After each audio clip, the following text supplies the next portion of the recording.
and only the best cricket analyst of this country, Abid Hossain Sami.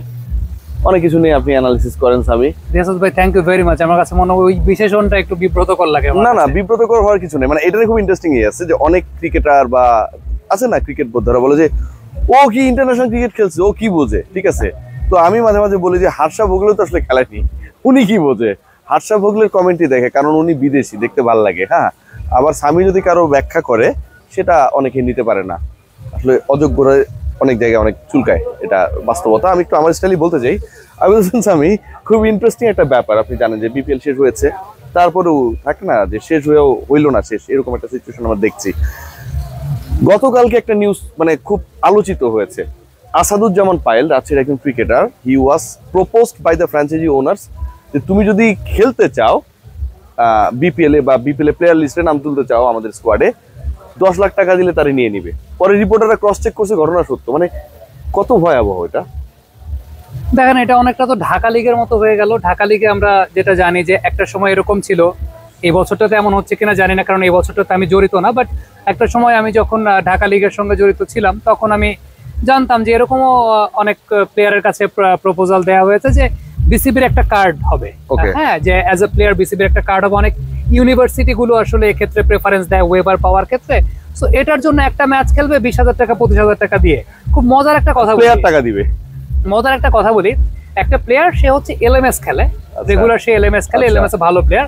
এখন ওই প্লেয়ারটা কোন একটা বেসরকারি বিশ্ববিদ্যালয়ে ভর্তি হবে, এই কারণে তার একটা বিসিবির কার্ড দরকার, যে বিসিবির কার্ড থাকলে পরে সে রেকগনাইজ প্লেয়ার হিসেবে ওই ওয়েবারটা পাবে বা এরকম কিছু।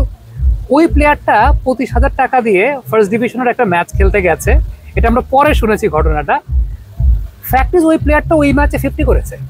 জেনুইন প্লেয়ার, জেনুইন প্লেয়ার, এবং ওই ম্যাচের ওই টিমের সবচেয়ে বেশি রান ওই প্লেয়ারের করা। এখন ফ্যাক্ট ইজ অ্যামেচার ক্রিকেটটা এখন এত ভালো খেলা হয় যে কারণে এলএমএস এর প্লেয়ার গুলো আলটিমেটলি ঢাকা লিগের প্লেয়ারদের চাইতো বেটার স্ট্যান্ডার্ড বা বেটার কোয়ালিটি এনশিওর করছে। তো ওই ইনসিডেন্টটা মনে পড়লো। এখন ফ্যাক্টের জায়গা হচ্ছে আপনি যেটা বললেন যে প্লেয়ার টাকা দিয়ে বিপিএল এর প্লেয়ার ড্রাফটে নাম তুলবে, নিশ্চয়ই এটার মাধ্যমে তার অন্য কোনো একটা ব্র্যান্ড ইমেজ তৈরি হবে, অথবা আন্ডার দ্য টেবিল অন্য কোনো নেগোসিয়েশন আছে কিনা।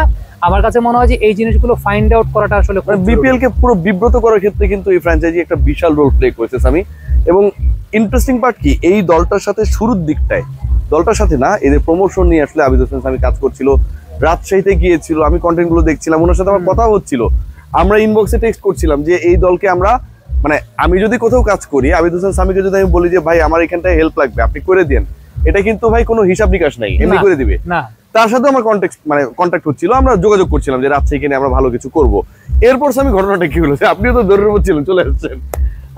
দেখেন, একদম ইনিশিয়ালি ইমতিয়াজ দীপন নামে এক ভদ্রলোক, তিনি আমার সাথে কমিউনিকেট করেছেন আরো একটা প্লেয়ারের মাধ্যমে। এবং যেমনটা শুনেছি যে রাজশাহীতে একটা টুর্নামেন্ট হয়, তিসারা পেরেরারা সেই টুর্নামেন্টে খেলেন, সিকান্দার রাজারা খেলেন। ওই টুর্নামেন্টে উনার একটা টিম আছে যেটা এর আগের সিজনে রানার আপ হয়েছিল। ওনারা আমার সঙ্গে, আমি দুজনেই ধানমন্ডির আশেপাশে থাকি, ধানমন্ডির একটা কফি শপে আমার সঙ্গে দেখা করেছেন এবং দেখা করে আমাকে অফার দিয়েছেন ওই টিমটার পারফরমেন্স অ্যানালিস্ট হওয়ার জন্য। তো যখন আমাকে পারফরমেন্স অ্যানালিস্ট হওয়ার অফার দিয়েছেন, আমার প্রথমত আমি একটু চমকে গেছি যে ওকে, রাজশাহী আরেকবার আসছে বিপিএল এ, লাস্ট আমাদের ইমোশনটা রাজশাহীর সাথে আন্দ্রে রাসেল টুর্নামেন্ট জিতেছিলাম। বললাম okay, that's a very good news যে আপনারা টিম নেওয়ার চিন্তা ভাবনা করছেন। তো আপনাদের সাথে কি কথাবার্তা হয়েছে যে আপনারা টিম নেবেন? বলছে হ্যাঁ, আমাদের সাথে সকল কথাবার্তা ফাইনাল বিসিবি ম্যানেজমেন্টের সাথে। তো এরপর আমাকে টিম পারফরমেন্স অ্যানালিস্ট হওয়ার জন্য অফার তারা দিলেন। তো আমি বললাম যে অবশ্যই, ওয়াই নট। আমি যেহেতু দেবরাজ রাউতের কাছে পারফরমেন্স অ্যানালিস্টের কোর্স করছি, সো আমারও তো আলটিমেটলি এই প্রফেশনটাতে আমার কিছু দিয়ে একটা শুরু করতে হবে।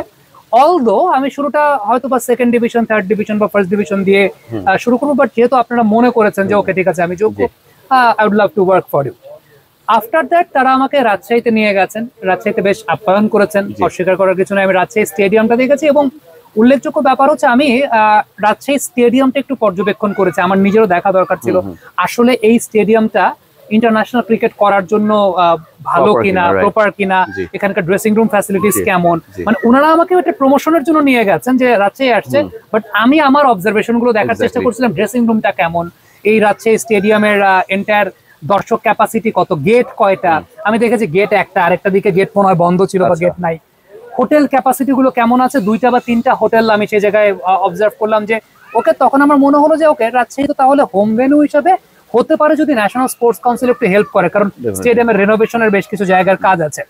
তো আমি আমার ওই জায়গাটা চিন্তা করলাম, এবং এটাও আমার মাথায় ছিল যে অদূর ভবিষ্যতে আমার যদি কোনো ক্যাপাসিটি হয় যে বিপিএলটাকে হোম অ্যান্ড অ্যাওয়ে ভিত্তিতে করার জন্য কোন কোন হোম ভেন্যু প্রিপেয়ার্ড আছে, আমি হয়তো বা সেই জায়গাটা রাজ্যের ব্যাপারটা প্রপোজ করবো বা এরকম কিছু একটা। সো আফটার দ্যাট যেটা হলো, তারা ওই ইমতিয়াজ দীপন সাহেব যিনি খুব সম্ভবত তাদের যখন বিপিএল এর জন্য টাকা জমা দেবেন বা এরকম কিছু, ওই সময়টাতে তাদের টাকা বা অর্থ সংকট তৈরি হয়েছিল বা এরকম কিছু একটা, আমি যেহেতু ইনভলভ না আমি জানি না। তো তখন আমাকে তারা এরকম ভাবে জিজ্ঞেস করেছিলেন যে ভাইয়া আমাদের তো গ্যারান্টি মানি দিতে হবে, so if you have any capacity যে সেই জায়গাটায় কোনোভাবে কন্ট্রিবিউট করা কিংবা কোনো স্পন্সরশিপের কাছ থেকে, আমি বললাম যে ভাই আমি সেটাই বলেছি যে you have chosen the wrong person. আমার তো কাজ সেটা না, আমি গণমাধ্যমে কাজ করি, উপস্থাপনা করি, ক্রিকেট অ্যানালাইসিস করি, কমেন্ট্রি করি, আর নতুন প্রফেশন যেটা আমি শুরু করতে চাচ্ছি ক্রিকেট পারফরমেন্স অ্যানালিস্ট হিসেবে আপনাদের হাত ধরে হয়তো বা শুরু হবে। আফটার দ্যাট ওই ভদ্রলোক এর পরের 15-16 দিন আমার সাথে কোনো কমিউনিকেশন নাই। আচ্ছা, এরপর আমি কল দিয়েছি যে ওকে এক্স্যাক্টলি, এরপর তো যেহেতু প্লেয়ার্স ড্রাফটে তারা যাবেন, কোন কোন প্লেয়ারকে নেবেন এটা তো অ্যানালিস্টের কাজ, হোমওয়ার্কটা তো অ্যানালিস্টের কাজ। এক্স্যাক্টলি এটা জানার জন্য যে কি অবস্থা আমাকে কি আপনার কিন্তু মানে প্রি টুর্নামেন্ট ফেজটাই বেশি ইম্পর্টেন্ট। এক্স্যাক্টলি, টুর্নামেন্ট শুরু হওয়ার পর কিন্তু আসলে রান রেট কত, স্ট্রাইক রেট কত, এগুলো ইম্পর্টেন্ট না, তার চাইতে প্রি টুর্নামেন্ট ফেজটা বেশি ইম্পর্টেন্ট। আমার আবার আপনি যখন নাই কোথাও, এক্স্যাক্টলি আমার যমুনা টেলিভিশন থেকে ছুটিও নিতে হবে বিপিএল এর জন্য, আমি কাজ করি, তো সেটা আমাকে ম্যানেজ করতে হবে, আমার কথা বলতে হবে, আমার ম্যানেজমেন্টের সঙ্গে পেমেন্ট ইস্যুরও ব্যাপার আছে। আমি যমুনা টিভিতে ধরেন 50,000 টাকা বেতন পাই, ওই 50,000 টাকা তোমাকে বাদ দিয়ে তারপর আমাকে যেতে হবে, কিন্তু ওই তো টাকা চাইতেছে আপনার কাছে। এখন ফ্যাক্ট হচ্ছে ওনারা আমার কাছে সেই জিনিসটা চাইলেন, তো আমি বললাম যে ভাই you have chosen the wrong person, তো আমার এই ক্যাপাসিটির জায়গাটা নাই বা আমি।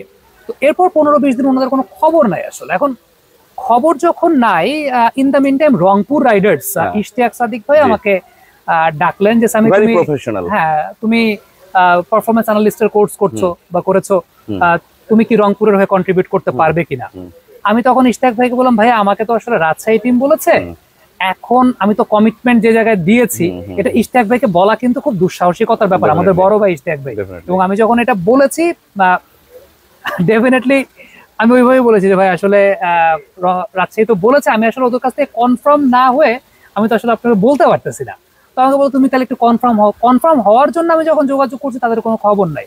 এখন আমি তো ওই জায়গায়, তারা তো আমার একটা কমিটমেন্ট দিয়েছে, কোনো রেসপন্স নাই। মানে আপনি যোগাযোগ করছেন, রেসপন্স না, কোনো রেসপন্স নাই। অ্যাজ ইফ যে সামিকে আসলে অনেকটা প্রমোট নিতে হবে রাজশাহীতে কাজ করে, মানে খুবই ফানি। কিন্তু আফটার দ্যাট যখন ইশতিয়াক ভাই বলছেন, এখন ইশতিয়াক ভাইকে জানাতে হবে, আমি এর মধ্যে বিপিএল এর প্লেয়ার্স ড্রাফট হয়ে গেছে, রংপুর টিমও গুছিয়ে ফেলেছে, সবকিছু মিলিয়ে দেন যেটা হলো যে এখন ইশতিয়াক ভাই কয়বার মানে ওই মাপের মানুষ তিনি আমাকে কয়বার বলবেন, যেহেতু আমি ওই জায়গাটা দোদুল্যমানতায় ছিলাম।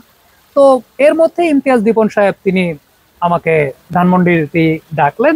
তো ডাকার পর আমাকে বললেন যে ভাই আসলে ওই স্পন্সরশিপের ব্যাপারটা বড় ফ্যাক্টর জায়গা না, আমার ইচ্ছা ছিল আপনি তো আমাদের এখানে অ্যানালিস্ট হিসেবে কাজ করবেনই, কিন্তু আমাদের উপরে যারা আছে ম্যানেজমেন্ট তারা আপনাকে আসলে নিতে চাচ্ছেন না। এখন আমি বললাম যে আচ্ছা নিতে চাচ্ছে না, তার মানে আমি আমার লিমিটেশনের জায়গাটা চিন্তা করে নিলাম যে ওকে দ্যাট মিন্স আমার তো আসলে প্রোফাইল অতটা হাই না অ্যাজ আ পারফরম্যান্স অ্যানালিস্ট। যারা নিতে যাচ্ছিল না তাদের প্রোফাইলটা কি আমি তো জানি না আসলে তারা আমার এটা একটু মানে আমি তো ধরেন আপনার কোনো প্রোফাইল নেই, কিন্তু জেনি রিজেক্ট করছে বা যারা মানে তাদের প্রোফাইলটা কি, হু আর দে, তখন পর্যন্ত তো আমি কিছু জানি না। এখন কাদের কথাই বা বলেছেন, এই যে এখন যে শফিক সাহেবকে দেখছি, এই শফিক উনি তো নাকি ক্রিকেটই বোঝে না, আমি আই ডোন্ট নো, উনি যেটা বলেছে I don't know about that, but এরকম কথা হয়েছিল যে খুব মানে আমি কথাই বুঝেছি যে খুব সম্ভবত আমার প্রোফাইলটা যেহেতু অতটা হাই না বা আমার এক্সপেরিয়েন্সটা যেহেতু নাই, তো তারা আমাকে নিতে চান নাই। তো আমি তখন বললাম যে ভাইয়া ফ্যাক্ট ইজ এই যে নেবেন না এটা আমাকে আগে বলে দিতেন, তাইলে এখন আপনারা আমার প্রোফাইলকে ভ্যালু করতেছেন না।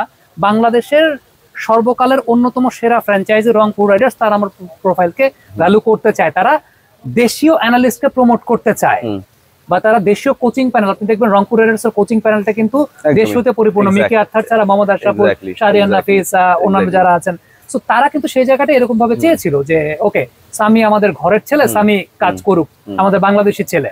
তো আপনি তো সেই সুযোগটাও আমাকে বঞ্চিত করলেন। তো যাই হোক, মানে আমি আমার পার্সোনালিটি যেরকম রেসপেক্ট, আপনি আমাকে চেনেন, আমি এটা নিয়ে খুব বেশি উচ্চবাচ্যও করি না, আমি এটা নিয়ে খুব বেশি কথাবার্তাও বলি নাই। আফটার দ্যাট এটা ইশতিয়াক ভাইয়ের বদান্যতার জায়গা। ইশতিয়াক ভাই এই সিচুয়েশনের পরও বিপিএল এ কমেন্ট্রির জন্য আমাকে তিনি সিলেক্ট করেছেন। আমি বাংলা কমেন্ট্রি করেছি, এটা ইশতিয়াক ভাইয়ের বদান্যতার জায়গা। ঠিক আছে, অন ফিল্ডে ইংরেজি তো আপনি যে সামিকে যেহেতু আমরা এখানে ইউজ করতে পারি নাই, আমাদের অ্যানালিস্ট আমরা নিয়ে নিয়েছি, সো সামিকে আমরা ওর স্ট্রেংথের জায়গা, যেটা ম্যাক্সিমাম স্ট্রেংথের জায়গাটা ক্রিকেট অ্যানালাইসিস বা কমেন্ট্রিতে, সেই জায়গাটায় ইউটিলাইজ করা। So it's the scenario. আমার কাছে রিয়াসত ভাই যেটা মনে হয় কি, দিন শেষে দেখেন এই পুরো বিষয়টা কিন্তু একটা টোটাল ইকোসিস্টেমের উপর ইম্প্যাক্ট ফেলে, একটা ইকোসিস্টেম। এবং ওই ইকোসিস্টেমের জন্য ব্যাপারটা যেটা হয় আপনার প্রফেশনাল এবং আপনার পারিবারিক। কারণ ধরেন আমি এই যে বিপিএল এ আমার এই ইনভলভমেন্ট থাকবে, তার আগে পরে ইনভলভমেন্ট থাকবে, এটার জন্য আমি আমার পারিবারিক অনেক কমিটমেন্টকে স্যাক্রিফাইস করেছি না। আমি আমার ধরেন আমার বাবা মা আছে, আমার স্ত্রী আছে, তাদের নানা কমিটমেন্টের জায়গা, হয়তোবা তারা কোনো একটা পরিকল্পনা করে রাখতে পারে যে এই সময় আমরা এটা করব। সত্যি কথা যে মানে এই বিপিএল বা যখন একটা টুর্নামেন্ট আসে আমাদের কোনো লাইফই থাকে না। এক্স্যাক্টলি, কোনো লাইফই থাকে না। মানুষ হয়তো দেখে যে একটা দুইটা কন্টেন্ট বানাচ্ছি, বাট আসলে রিয়েলিটি কিন্তু সেরকমটা না, একদমই না। সো ওইটার ধরেন যেহেতু টিমের সঙ্গে থাকার কথা, তো তোর আগের সময়গুলোর কমিটমেন্ট গুলো আমার পারিবারিক কমিটমেন্ট ছাড়তে হয়েছে না। সো ফ্যাক্টটা ওই জায়গাটাতেই যে আমরা হয়তোবা দিন শেষে হাসি মুখে দর্শকদের সামনে উপস্থাপন করছি, কিন্তু ঠিক আজকে ধরেন আমি জাস্ট এক্সাম্পল দিচ্ছি, আজকে ঠিক এই জায়গাটায় আপনার সাথে কথা বলার আগে পরিবারের থেকে আমার কি যুদ্ধ করে আসতে হয়েছে, আপনার কি যুদ্ধ করে আসতে হয়েছে, শুধুমাত্র আমরাই জানি। এখন দিন শেষে অন্যান্য প্রফেশনের সঙ্গে আমাদের পার্থক্য যেটা, অন্যান্য প্রফেশনের পরিবারের সঙ্গে ঝগড়া করে আসলে ওই কাজে ইম্প্যাক্ট পড়ে, আপনি আমি কাজে ইম্প্যাক্ট ফেলতে পারি না। আমাদের হাসি মুখেই দর্শককে সালাম দিতে হয়, দর্শকের সাথে কথা বলতে হয়। আমার মনে আছে রিয়াসত ভাই, আমার বাবার হার্ট অ্যাটাক হয়েছিল। আমার বাবা পিজি হসপিটাল, যেটা পিজি হসপিটালের বি ব্লকে, তার হার্ট অ্যাটাকের পরের দিন আমার বাবা পিজি হসপিটালের উপরে তিনি সিসিইউতে আছেন, তার নিচ থেকে আমি আমার যমুনা টেলিভিশনের চ্যানেলের একটা লাইভ টেলিকাস্ট করছি, আমাকে সেটাও করতে হয়েছে রিয়াসত ভাই। সো এই গল্পগুলো তো দর্শক জানে না, আপনারও এরকম অনেক এক্সপেরিয়েন্সের জায়গা আছে। তো এসবের মধ্যে যখন নন প্রফেশনালিজমের কারণে এই জায়গাগুলো পুরো ইকোসিস্টেমে প্রবলেম হয়। সবচেয়ে বড় ব্যাপার কি, আপনি ইউ হ্যাভ লস্ট ইওর কি বলবো জব অপরচুনিটি। আপনি দেখেন ওই রোলটাই আপনি টপ ফ্র্যাঞ্চাইজিতে করার সুযোগ পেয়েছিলেন, বাট আপনি আপনার কমিটমেন্টের জন্য আপনি যেতে পারেন নাই। এবং এমন কিছু কিছু লোক আসলে ডিসাইড করে ফেলে, মানে খুব সস্তা মনে করে তো, যে আসলে পোষাইতেছে না। শেষ পর্যন্ত ওদের অ্যানালিস্ট কে ছিল সামি, চেনেন? আমি তো জানি না। ইভেন রিয়াসত ভাই আরেকটা জিনিস আমি বলি, সেটা হচ্ছে ইন দ্য মিন টাইম তারা একটা পিআর এজেন্সিকে খুব সম্ভবত তাদের প্রমোশনালের জন্য দিয়েছিল, এবং তারা আমাকে একটা পোস্টারও দিয়েছে, যে পোস্টারটা যে ভাই আপনি তো রাজশাহী টিমের টিম অ্যানালিস্ট হচ্ছেন, এই যে আমরা একটা পোস্টার বানিয়েছি। তো আফটার দ্যাট আমি যেটা শুনতে পেয়েছি যে ওই পিআর এজেন্সির যে ছেলেটা, ওই ছেলেটা খুব সম্ভবত ধানমন্ডিতে থাকতো, তাকে মিরপুরে বা কোনো জায়গাতে বাসা নেওয়ানো হয়েছিল, এবং বাসা নেওয়ানোর পরে আফটার দ্যাট তাকে যখন পেমেন্ট অ্যালাওয়েন্স এসব, মানে তাকে যে স্বপ্ন দেখিয়ে বাসা নেওয়ানো হয়েছিল মিরপুরে, সে পরবর্তী সময় ঢাকা শহর ছেড়েও চলে গেছে। ব্যাপারটা নাকি এরকমও হয়েছে, আমি সত্য মিথ্যা যাচাই করি নাই, বাট সেই ছেলে আমাকে পরবর্তী সময় বলেছে ব্যাপারটা এরকম যে ভাই আপনার সঙ্গে তো এই কাজ করছে, আপনি তো তাও স্বাবলম্বী, আপনার একটা অবস্থানের জায়গা আছে, আপনার অন্য ইয়ার জায়গা আছে, বাট আমার সাথে এই কাজ করা হয়েছে, এই কথাটা ওই ছেলেটা আমাকে বললো। আমি বললাম যে ওকে ঠিক আছে, যেহেতু আমি বিপিএল এর এই মুহূর্তে কমেন্ট্রি করছি, আমি আমার প্রোটোকলের জায়গা থেকে হয়তো বা কমেন্ট্রি ব্যতীত অন্য কোনো ইস্যু নিয়ে আমি হয়তো বা কথা বলতে পারছি না। After let the BPL and after that I will talk about that, যে এই বিষয়গুলো আসলে কি কি হয়েছে। যেহেতু বিপিএল যেহেতু চলছে, আপনি ধরেন যে নর্মস অনুযায়ী, প্রোটোকল অনুযায়ী আমি হয়তো অনেক কিছু বলতে পারবো না, because I am the commentator.